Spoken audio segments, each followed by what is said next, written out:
What's going on, everybody? It's Tuesday night, 7 o'clock. You are tuned in to the Stone Down Sports Podcast, and we definitely appreciate you doing so.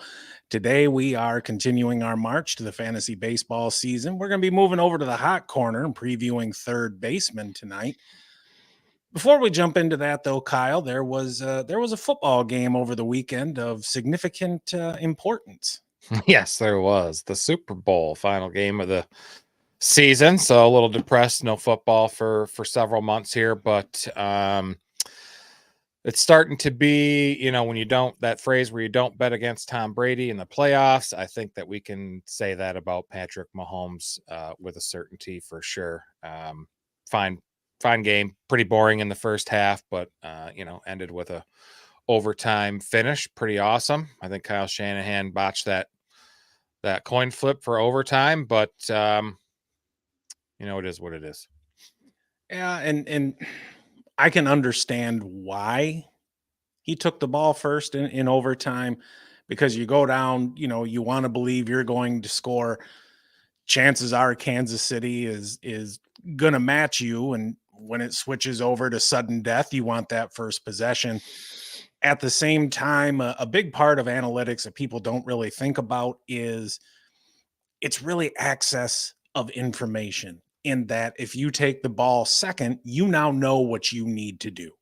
Yes. Whether Kansas City kicks a field goal, they score a touchdown, extra point, 2-point conversion, they don't do shit, whatever it may be.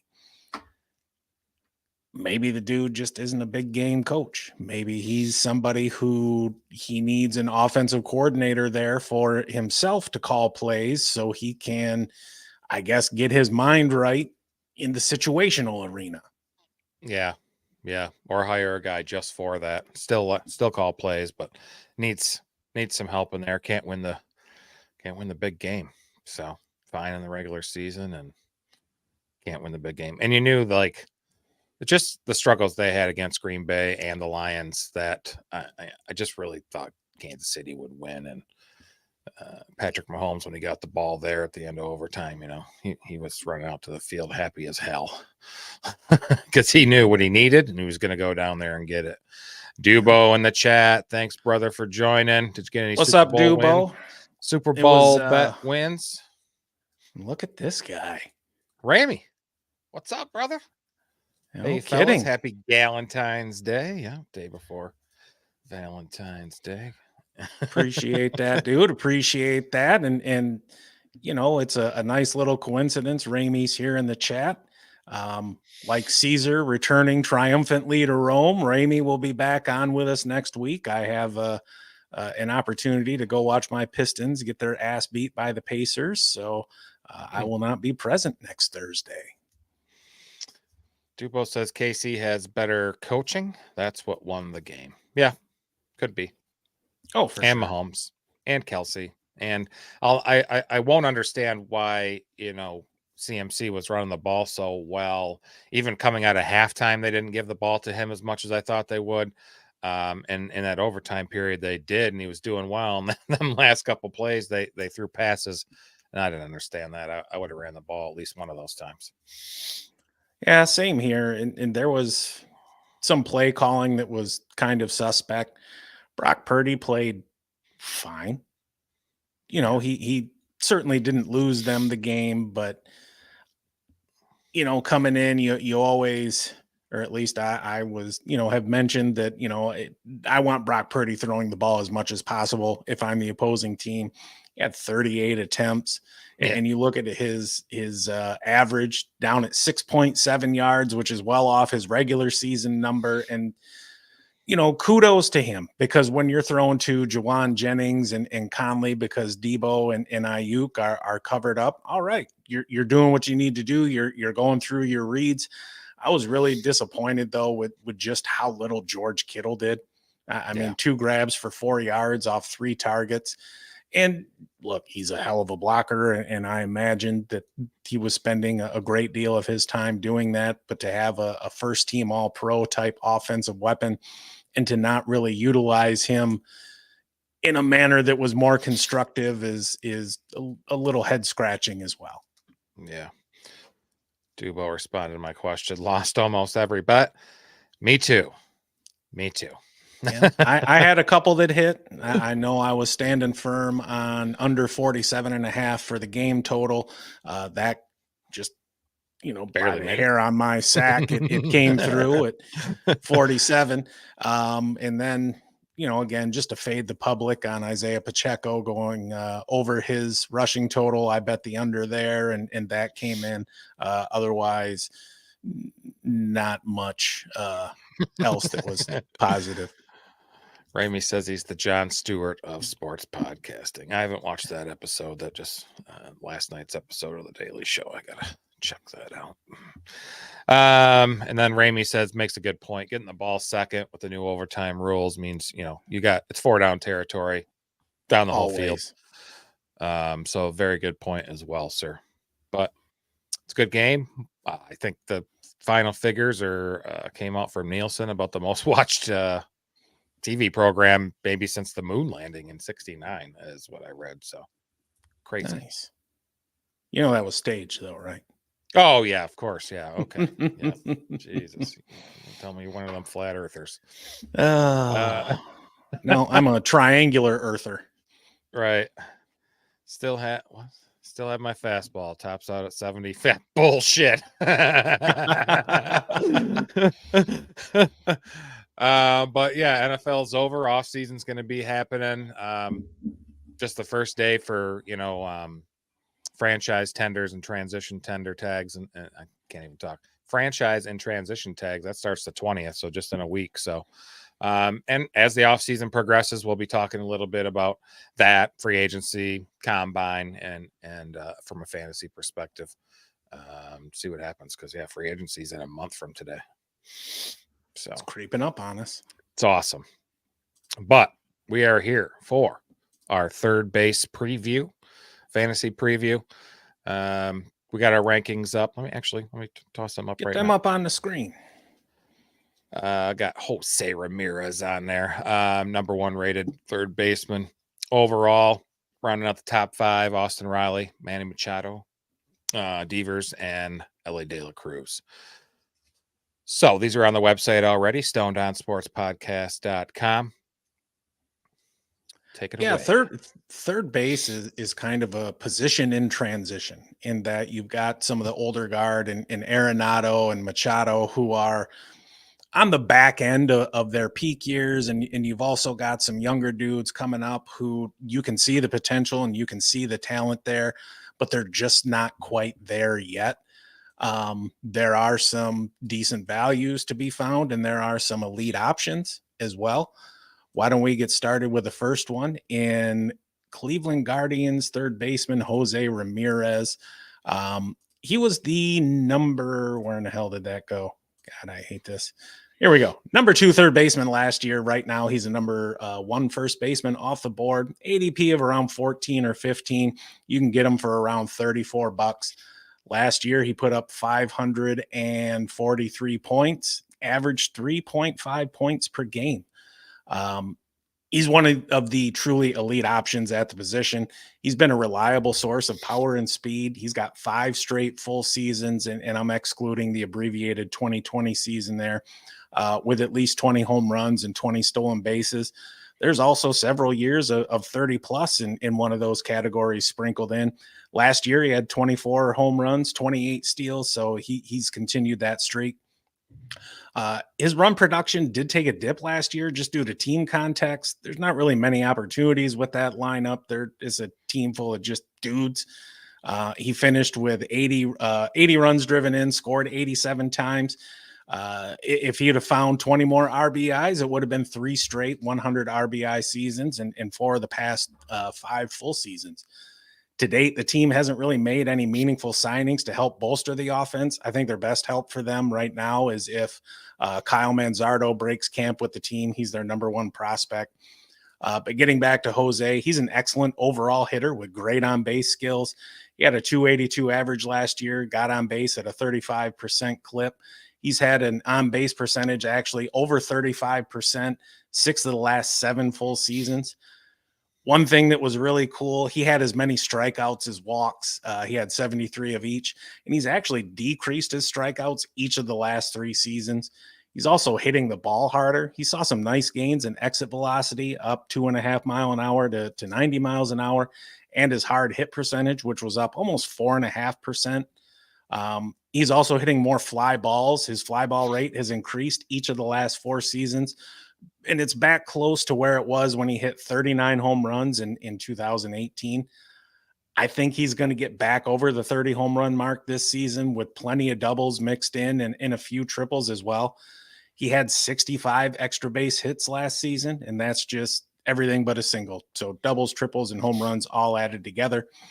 I think he's going to push that total closer to 80 this season with 180 runs plus RBI. And like I said, back up over the 30 home run mark. Yeah, for sure. I think the return of a healthy Josh Naylor, and like you mentioned, Kyle Manzardo, a little bit as a call up this season. He's their top prospect. Looking at the data last year, it looks like teams easily pitched around Ramirez. He had no protection in the lineup at all. Yeah, exactly. So I'm hoping with Naylor back healthy, and if Manzardo gets called up, he'll have some opportunities because, last year there was too many limited offensive opportunities as well. So his runs plus RBI at just 167 last year. In 21 and 22, he averaged 215. So I look for some improvement there again with the healthy players batting around him. There's plenty of room for profit. I think if he can get over the 200 mark there as an actual late round first pick, we'll see.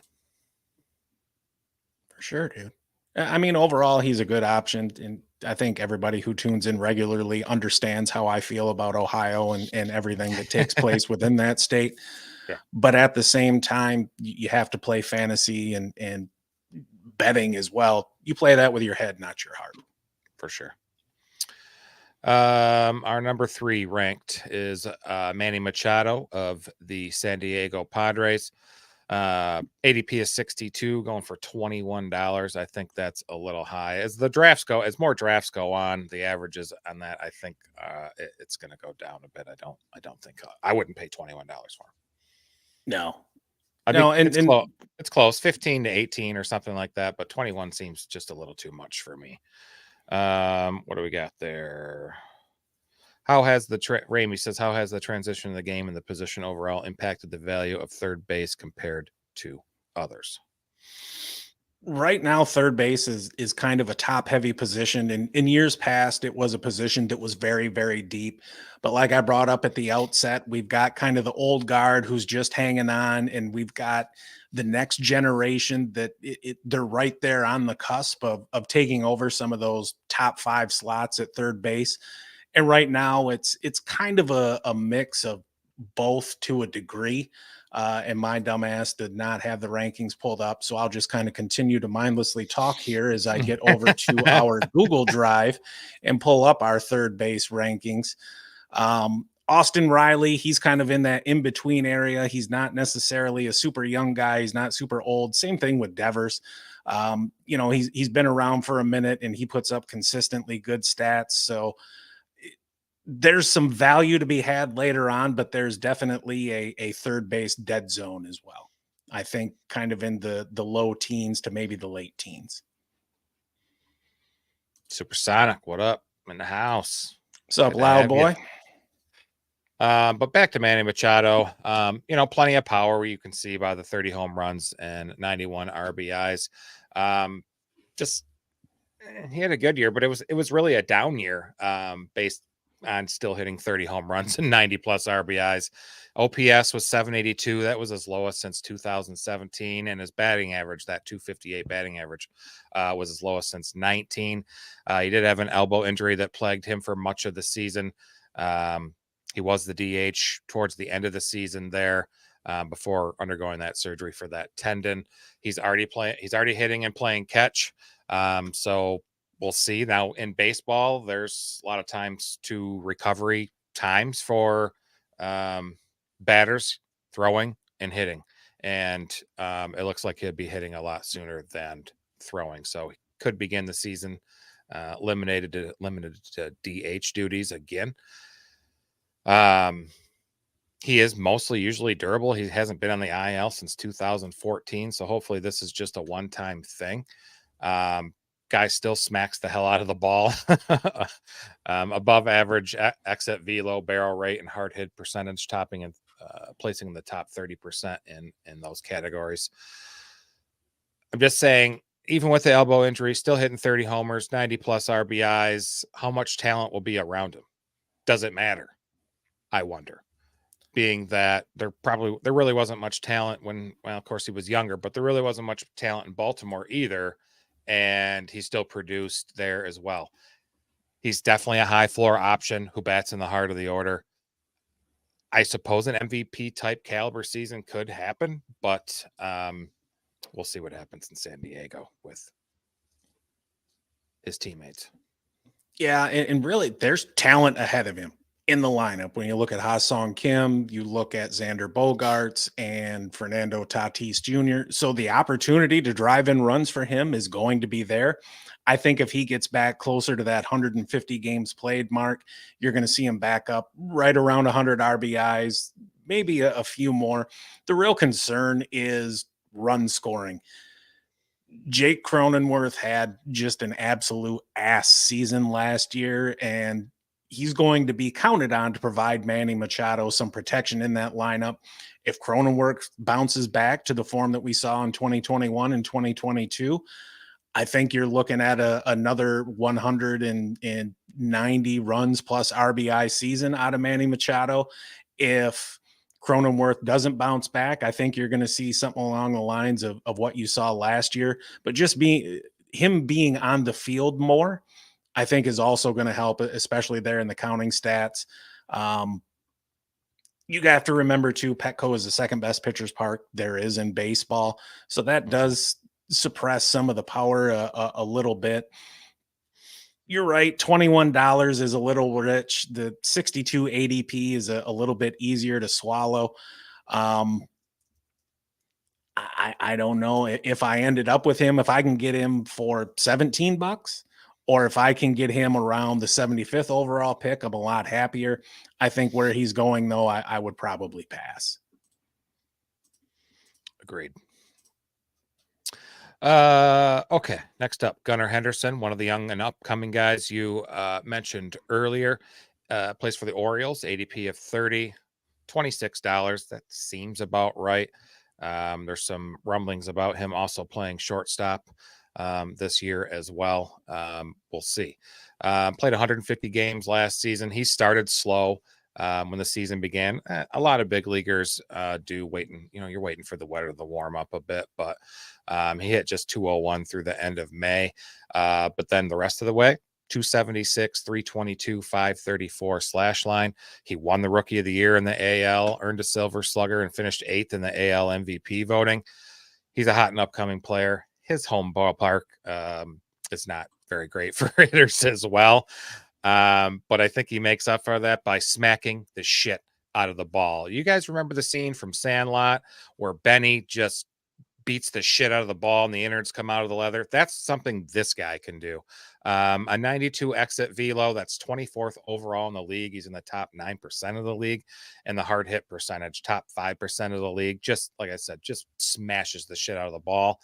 Weaknesses, kind of not so good with same side pitching. He's a lefty. He's not so great against lefties. Only hit 209 with 3 homers and a 618 OPS against southpaws. Against righties, hit 272 with the 25 home runs and an 885 OPS. I think sky's the limit for him. Should remain strong while hitting in the middle of that excellent Orioles lineup. He only had 10 steals. I see him get more steals this year. His sprint speed is in the top 15% of the league, and his base running run value is tops in the league. Ugh. He's either the fifth third baseman off the board or the 6th shortstop off the board, currently at 30th overall, roughly. There's other hitters, I guess, out there that are similar stats profiles that are a bit cheaper. But I like the upside with Henderson on the Orioles team. Yeah, and you are absolutely right. It's upside there. You're right. He does beat the ball like it owes him money. One thing that was a little concerning is his swing percentage, and that's just a percentage of pitches outside the strike zone that he swings at. It was up 8.6% year over year. It's still slightly below average for MLB, but it's something worth keeping an eye on. He also strikes out quite a bit, which is not uncommon with these young players. The pop is real. He's going to have plenty of run production opportunity there in that lineup. RBIs, maybe not so much, because I imagine he's going to be in the mix batting leadoff a good amount of time for them. And if he can continue to find those gains in his launch angle, I think he's got a 35 home run bat with him. Maybe not necessarily this season, but here in the not too distant future. Yeah, you prove your launch angle with how hard you already hit the ball. Good things will happen. Good things will happen. All right, next up, Alex Bregman. I guess he can be considered one of the old guys, or maybe not old guys, maybe boring guys, as third baseman goes, but he's solid. He's real solid. Only two guys had more walks than strikeouts last season. One was Juan Soto, who is with the Yankees now. The other was Bregman. Patient hitter. I think he can be real selective, and it really pays off in his padding his fantasy stats by getting on base more, scoring runs, some steals. Not really his game. He only had 3 last season, but able to knock in runs, get you more points in fantasy. I had him on my team last year. Loved it. I think he's one of the safest floors at any position for that matter, not just third base. Did well to improve on his stats from 2022, improved on all of them. Guy gets on base. He walks frequently, doesn't strike out. He's in the top 4% of the league. He's got 1 year left on his 5-year deal. I expect an extension there to make him an Astro for life. So you're set there for dynasty. I think this season he'll hit 260, 20 homers, 90 RBIs, 90 runs, throwing a few steals. I think it's a great value at where we have him ranked. Yeah, absolutely. He's one of those dudes that he's not a flashy pick, but he's incredibly consistent, and he absolutely destroys left-handed pitching. Yeah.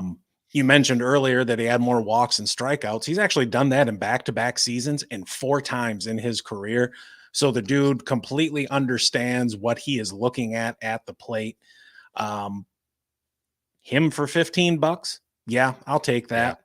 Going just inside the top 100 overall, absolutely. I again can't stand the Astros, and I'm sure it doesn't take too much thinking as to to figure out why. But again, this is a game we play with our head and not our heart. Plenty of opportunity for run production. That's a stacked lineup. He's going to have lots of protection in the lineup. He's going to have dudes in front of him who get on base. He's going to be hitting second, probably behind Altuve.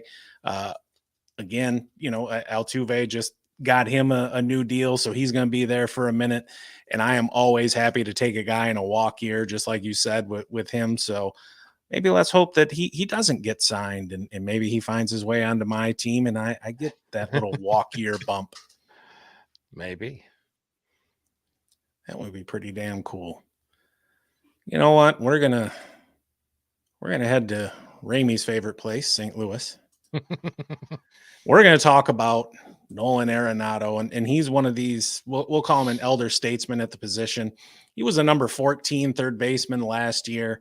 Right now he's going as the number 10 third baseman off the board. You can get him right around that 99, 100 ADP, and you can pick him up for $15.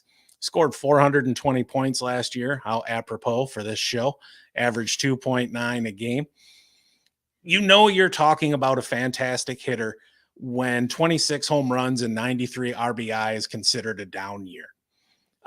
You're not going to get 40 home runs from him again in his age 33 season. His hard hit percentage has been declining and is below his career average. And quite frankly, he's never really been one to hit the ball exceptionally hard to begin with. But he is pulling the ball at a career high rate. So a repeat of the 26 home runs isn't out of the question, but I wouldn't bet on it. I think he's going to end up somewhere in the low 20s. His average was down 30 points last year to 266. His on base percentage was down 40 points to 315. Looking at his batted ball data, we can see that his ground ball percentage is up by 8%. His fly ball percentage is down by 4%. He also had his lowest walk total since 2015 with 41. I don't think he's going to have a low 300s on base percentage again. As far as the batting average, maybe he can get back up into the 275 range with an on base percentage of around 330. His strikeout percentage was up 5% year over year, but still well below league average. I think he's going to be able to drive in 90 plus runs again, provided a very young but talented team can get on base at a little bit better clip than he can himself. Should be batting cleanup right between Lars Nootbaar, which is just an awfully fun name to say, and Wilson Contreras. It seems like there's about 6 dudes named Contreras who are catchers in the league right now. I'm expecting similar overall run production to last season, around 170-ish runs plus RBI, especially if he gets closer to the 150 games played mark, because he's somebody who's played 140 plus games each full season since 2015. And he's just another, we'll call it boring guy, just like the dude we just talked about, Alex Bregman. Yeah. You mentioned how he's out there, but that 144 games and his 612 plate appearance are his fewest since 2014. So I think a rebound season is not out of the question for him, but it's risky with his ADP, with a lot of younger names that I like better, even Bregman for that matter. And he does say, you know, he's got plenty of wear and tear in that body and stays healthy, and you wonder if this will be the season, but it's hard to justify passing on some other higher upside players in his general ADP in that vicinity that I like better. I agree wholeheartedly. And as a matter of fact, the next dude we're going to talk about is one of those people. We are headed down to the defending champions and Josh Jung. He's our number 11 third baseman. Last year, he was the overall 24th third baseman. Right now, he's the number 12 third baseman off the board. ADP of around 107. You can get him for $12. He had 328 points last season, good for 2.7 points per game. He missed about 6 weeks in August and September. If he doesn't do that, we're talking about a 30 plus home run, 90 plus RBI season instead of the 23 home runs and 70 driven in he had last year, and most likely a higher ADP. I think this is a dude that you're not going to be able to get outside the top 100 players going forward after this year. So, enjoy this value while you can get it. He had typical rookie struggles with a high strikeout percentage and a low walk rate, and he really struggled with breaking balls. Because of that low walk rate that he's got at 5.8%, his on-base percentage is likely to remain in the low 300s. He was at 315 last year. There's going to be some improvement there just because of the kind of prospect pedigree he has and the coaching and just being surrounded by some of the best hitters in the game day in and day out. You would think almost he's going to learn some stuff through osmosis. Still, I'm not really looking for much improvement in his average, if any. He hit 266 last year. Maybe he gets lucky and gets to 270 this season, but I'm not counting on it. I think some regression towards a 260 mark or maybe a little bit lower are more likely. He's somebody that hits the ball harder than most and does so more consistently. And he's above average. I must have missed something here. In avoiding ground balls. Sorry, my notes are a little fucky at the moment. Doesn't hit the ball on the ground a whole hell of a lot, and he does a good job of putting it in the air. His line drive and fly ball percentage are about 5% over the league average. I think if he plays 150 games this season, you're looking at 32 home runs, 185 runs plus RBI, and I think he'll chip in around 32 doubles as well. I like him, especially where his ADP is. I think he's solid investment this season. You got that, if that big time power shows up more than it did last season, and he's fully healthy, and that supporting cast all around him with the Rangers. Yeah. Somebody on my radar for sure. I like him.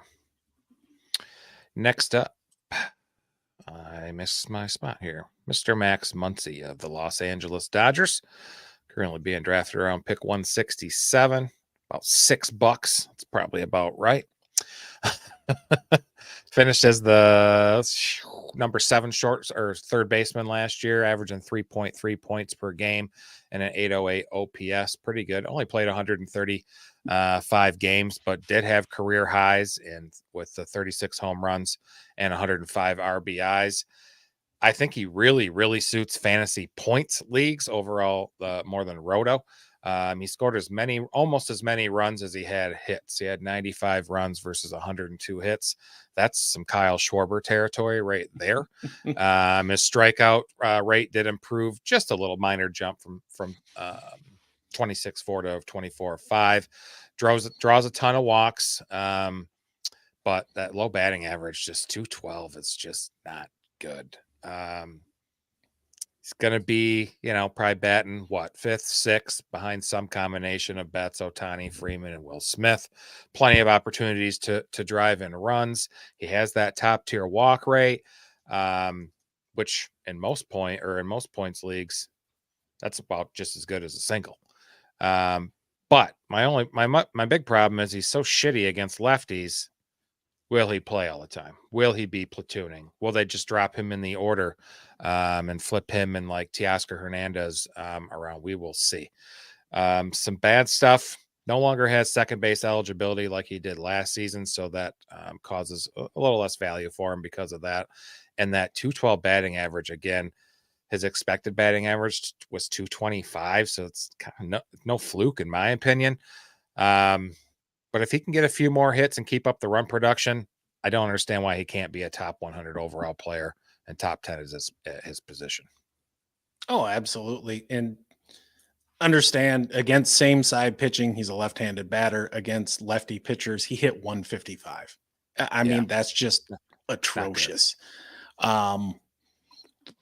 He is great value where he's going, both in terms of ADP at 169 and average auction value, $5. We're talking about a legit power hitter that you're getting in the low teen rounds or close to the 17th round, just depending on how many teams are in your league. This is a dude who's got 30 plus home runs in 4 or 5 full seasons, 90 plus RBIs and runs in 3 of 4 full seasons. Strikeouts are a problem. Dude draws a walk though. I mean, he walks at almost double the league average, which is just ridiculous. He's got a great eye at the plate. He just can't hit same side pitching. With a 155 average against lefties, you're going to have a difficult time leaving him in the lineup. Maybe you pinch hit him later in the game or something like that, but I think he is somebody who may end up getting platooned. Yeah. Brandon James Cargill in the chat. We meet again. What's going on, Brandon? Haven't seen you in a minute. Soup came over for the Super Bowl get together. Ramey's got a good question. With the DH being in both leagues now, does a third base playing DH a couple times a week impact their fantasy value at third base? Not particularly, no, because it's a trick that you'll see used more often with some of the better hitting catchers, which we'll get into later on this week. You DH them a time or two a week just to keep their bat in the lineup while giving them kind of an off day so they don't have to go out there and play the field all day, especially with some of these dudes who are a little bit long in the tooth. I think you'll see that happen a little bit more often, especially on contending teams in an effort to try and keep some of these more prodigious bats fresh as the season wears on. Baseball season is so damn long. It sure is. Okay. Maybe we should go to Pittsburgh next. Ke'Bryan Hayes, young dude with a heck of a lot of potential. He was the number 21 third baseman last year. Right now, he's the number 17 third baseman off the board. You can get him around the 175 mark for ADP or $10. Scored 343 points last year, good for 2.8 a game. He's not known for being a power hitter. His 15 home runs last season were a career high. But coming into his age 27 season, there's some indicators that maybe some more power is on the way. His exit velocity is in the top 7% in the league. His hard hit rate is up each of the past 3 seasons. His exit velo is also up each of the past 3 seasons. He's hitting more fly balls and pulling the ball more year over year, and he's hitting fewer ground balls, which obviously you're not gonna hit a home run on the ground. Now, do I think he is a 30 home run bat? Absolutely not. But he is somebody that makes good contact in the zone. He's patient, but he will chase. His walk rate was down 3% year over year. He only had 28 free passes for the entire season, which is not a lot, obviously. But because he makes good contact, his 271 average was about 30 points higher than league average. But again, he doesn't walk. So that delta between batting average and on base percentage was low. His on base percentage was only 315. So obviously not great. I think he's got a sneaky chance at a 2020 season. He had 20 stolen bases in 2022.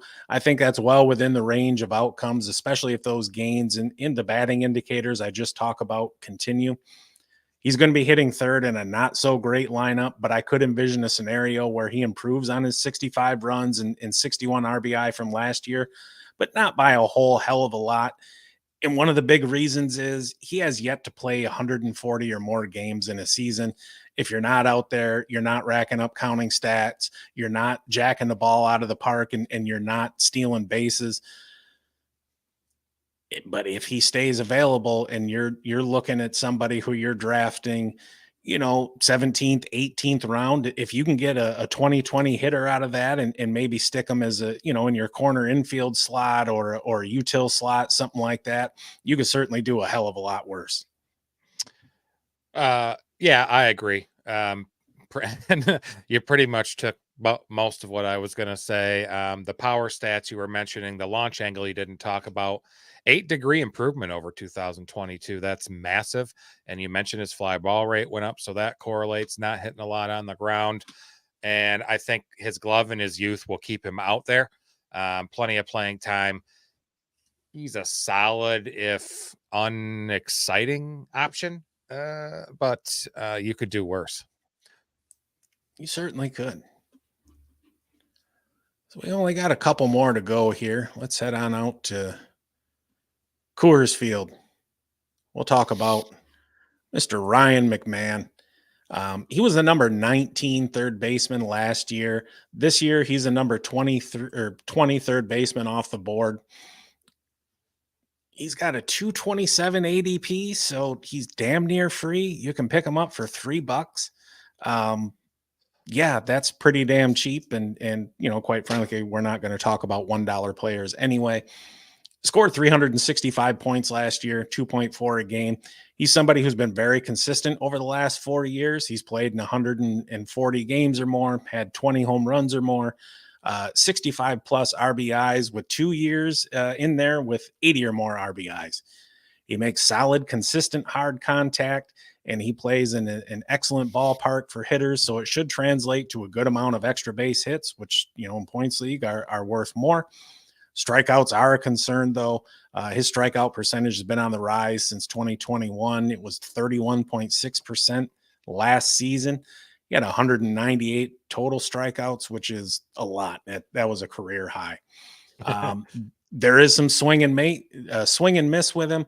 And, his contact on pitches in the strike zone is kind of low. It almost seems like he was selling out for home runs last season, but missing. He pulled the ball and hit fly balls at or near a career high rate. He's somebody who will draw a walk, though. He's been around the 60 mark the past 4 seasons. There's a nice mix of potential and some injury-prone vets in front of him. He shouldn't have any issues, though, repeating last year's run production. He had 70 RBIs, scored 80 runs. Any opportunities for gains are going to depend on the health of Chris Bryant and Charlie Blackmon and how well Nolan Jones and Ezekiel Tovar develop. And if you ask Ramey how well Chris Bryant is at staying on the field, I'm sure he could talk for 5 or 10 minutes about that. He's somebody who's going to have third base and second base eligibility. He's a nice bench piece or a a low end middle or corner infielder, but not really much more than that. No. Most of his production came in like a 50 game stretch there over the summer where he hit 299, 388, and 540. That's a 928 OPS with 60 combined runs and RBIs and 10 home runs. Before the streak, OPS 675. After that streak, late summer through the end of the season, 672. So that's 50 games of good production and then 100 of shit. So throw in his rising strikeout rate and the offense, the players that are around him, and he's a player that can contribute at home only. Otherwise, he should be on the fucking wire. Yeah, and this goes back to something that I talked about when we first started talking about baseball. It's a very long season. Players get hot, players get cold. He's somebody who, if you notice he's starting on a hot streak, get him in your lineup and ride it for as long as it lasts, because the lows are going to be pretty low with him as well. Yeah. Heck yeah. We got a comment. Ramey says, let me go get my soapbox in reference to the Chris Bryant comment. All right. Last one here we got us a free agent, Matt Chapman. Probably one of the bigger bats still around. Him and Bellinger's about it there. He looks pretty pissed off. He's still not signed yet, getting drafted late as fuck. He's worth $3 as well. Played 140 games last year, had 17 homers, 54 RBIs, started strong. In the early season was only striking out about 22% of the time through May, and then fanned almost 30% May 1st and on. It was bad. Does have a pretty respectable walk rate, 10.7%, but the guy can smash too, evidenced by his 39 doubles he had last season. It was tied for first at the position. He's in the top 2% of exit velo, barrel rate, and hard hit percentage. It's difficult to sell him as a big upside play, a significant upside play. He's slightly better than average hitter who's heavily tied to his glove. He's been a solid to elite defender every year of his career. He's won a few Golden Gloves as well. I don't know. He's 31. Much of his value is from defense. Back to the Blue Jays seems most likely to me. They did add Justin Turner, who can play some games at third, but he's 39, I believe. It'll be interesting to see where he goes. I thought maybe the Giants, but they just signed Jorge Soler. So I don't know if that is a good bat for them. The Tigers could use a third baseman. Yeah, absolutely they could. And he's a dude, and we, obviously we talked about this when we were going over first baseman and talking about Cody Bellinger. A lot's going to depend on where he lands, the lineup that he's in, the ballpark that he's playing in, the playing time that he gets. But depending on where he goes, I wouldn't have an issue getting him essentially for free. But if he signs in an amazing spot, there's going to be some helium with his ADP and his auction value. His home run totals have been declining since he hit a career high 36 in 2019. But you're exactly right. He was a solid source of extra base hits last season with his 39 doubles. If he was playing somewhere like Comerica Park, I would expect a line somewhere similar to that. Maybe he gets a few more home runs just because of the renovations they made there at the Rogers Center. Really sapped some of the power from the right-handed hitters there. Whereas, in Detroit, it seems like every few years they're moving the fences in a little bit further, just in an attempt to bolster some offense. And, look, Chicks dig the long ball, and maybe he can provide a little bit of that. But as far as the average or in that, no. 240 seems about right. Maybe he gets lucky and hits 250. But because of the walks, he'll have a decent on-base percentage. So he's going to be a little bit more valuable in on-base percentage leagues as opposed to average leagues if you're playing roto. But the strikeouts are not great. So in points leagues, at least a lot of them, hey, it's minus half a point for a strikeout. It is. That can hurt. Let's see. We had, I think, some little bit of MLB news and notes. Did we not? Yeah, you touched on it. Just Jorge Soler signing with the Giants, 3 years, $42 million.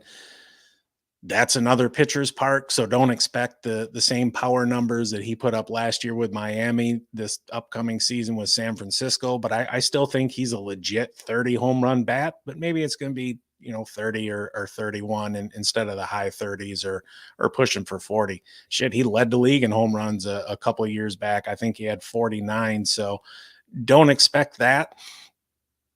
He's not super old, and this is a former Cub who is excelling. Once he gets out of Chicago, it seems to be a case with a lot of players who go to the Cubs and then they just kind of suck for a while and then they get out of there and it's like, oh shit, freedom. I can play well again. Yeah, and he has some power, but he's going to strike out a lot. Oh, for sure. There's going to be a lot of swing and miss when it comes to him. In his 870 games over 10 seasons, he's had 170 homers and 927 strikeouts. Ooh, that's not amazing. No, it's not. Ramey, did you have any good? What do we got here? My bad. If he hits 30 home runs, he would be the first Giant to do so since Barry Bonds. Yeah, I don't see that. What did he hit? 36 last year? 35? Something like that. Yeah. Mid to high 30s. I don't think so at all. Thursday show. We're doing catchers, right? Hell yeah. Yep. We're talking about backstops. Yeah. We got our preliminary rankings up there. We got one of the W Contrerases on the screen there. This one's William. There's some others like you referenced before. But just showing you some early rankings on that. They are on the website already, stonedownsportspodcast.com. But that will be the focus of our show on Thursday, the 15th. I was poking around on DraftKings Sportsbook today because at times I can be a degenerate gambler. And I was kind of looking at some of the Super Bowl futures for next year. I like the Who do you Lions think plus 1,200. That's not bad. I think I'll do that today. Now, I was surprised the Niners are. Yep. Favorites plus at 550. I don't know. We'll see. A lot of changes going on there. Well, like with the coaches, and then we'll see what rosters are going to be looking like here this summer. And man, I'm already ready for football again. Jet. So excited. It was probably a lot to do with the fact that the Lions went all the way to the NFC Championship game, and I didn't get that, just awesome feeling like I normally do. I didn't have a dog in the fight on Sunday's game. I was betting as the Chiefs were going to win, but Kyle likes the Lions. Yeah. It's not a bad bet at plus 1,200. And usually I don't want to throw in futures bets now. Like I know you can bet on like MVP and shit like that, but you're essentially tying up a portion of your bankroll for a year. Yeah. I would much rather have access to those funds so I can lose them and then redeposit. Right. Ramey, the Colts are plus 4,500. So, you never know. Don't be letting me make AR. I guarantee AR will miss at least 3 games this year, just because of the way he plays and his ability to get easily injured. Mostly his style of play. Yeah, he's a big dude. He takes a beating. It is what it is. It was almost in a way like he got a little bit of the best of both worlds. He got to sit and watch and see the game while also getting a little bit of playing time experience. They're going to give the reins to him. I imagine the Colts are going to try and bring in another wide receiver and also retain Michael Pittman. I don't think they'll go spend a lot on that, but we'll see. Ramey thinks, comeback player of the year, AR. It's possible. Sure is. Guy's talented. For sure. Dubo asks his cousin's going to be in purple next year. I don't know. That's a very good question. I imagine they're going to want to keep him, but at the same time, you've got a couple teams out there, and one that I'm thinking of specifically in the Atlanta Falcons, who seem like they're just a quarterback away. Yeah, agreed. Wholeheartedly. I think the Falcons would be a good match, but I think Kirk Cousins got some loyalty built up there in Minnesota as well. I think he likes it there. I think he'll try and do what he can do to stay there. Oh, for sure. It's a nice place. Oh, yeah. Ramey asks, Where's my bad. Where's Justin Fields going if he goes somewhere? The Raiders? Falcons, Raiders are a possibility. The Falcons are a chance. I know dickhead owner of the Steelers come out today and said they're probably not going to make any splashy moves at QB, but I can tell you I would certainly rather have Justin Fields than I would Kenny Pickett. Yeah, I mean, that's the only quarterback on their roster, really. They released Trubisky and Rudolph's a free agent. So guess you're going with Pickett. Yeah. I mean, shit, even there's an outside shot of him going to New England. Now, I know they wouldn't part with the number 3 pick for it, but if you could find a way to acquire Fields and then grab Marvin Harrison Jr., all of a sudden you've got a nice little tandem there to build around. Big thing is you're going to pay Justin Fields soon. And that is a dude that I do not want to give $45-50 million a year to. Yeah. Now, Dubo says they should keep Fields. You say that as an NFC North, fan, or I mean, I'd rather have him keep him. Just I think it helps the Lions and the other teams in the NFC North out. Honestly, I think Ryan Poles will get fucking ridiculed and barbecued if he does, but I don't know, man. Well, and there's no guarantee there's a trade out there for Fields that makes sense for both teams. I mean, if the best offer he gets is like a 4th rounder, no, you're not going to move on for Fields for that. No. But that doesn't necessarily preclude you from taking Caleb Williams 1 overall. This is true. I don't know. I can't wait. I'm ready for draft is around the corner. This off-season moves and stuff, but cool. I'm good if you are. Yeah. Supersonic agrees. Yeah, keep him. Yeah, that's it. Spend all your money on him so you can't pay anybody else there, and we got to play him twice a year. So, right, Dubo, that's how you should feel too. Keep his lousy ass in the Windy City. Right. All right, folks. We're going to put a ribbon on today's episode, going through third baseman fantasy preview. It was a lot of, a lot of fun to do. We're going to be back on Thursday talking about catchers.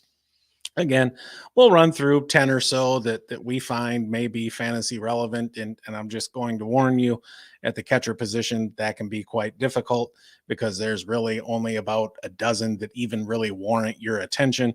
One of whom doesn't even necessarily play catcher a whole hell of a lot. I'm looking at you, Dalton Varsho, up there in Toronto.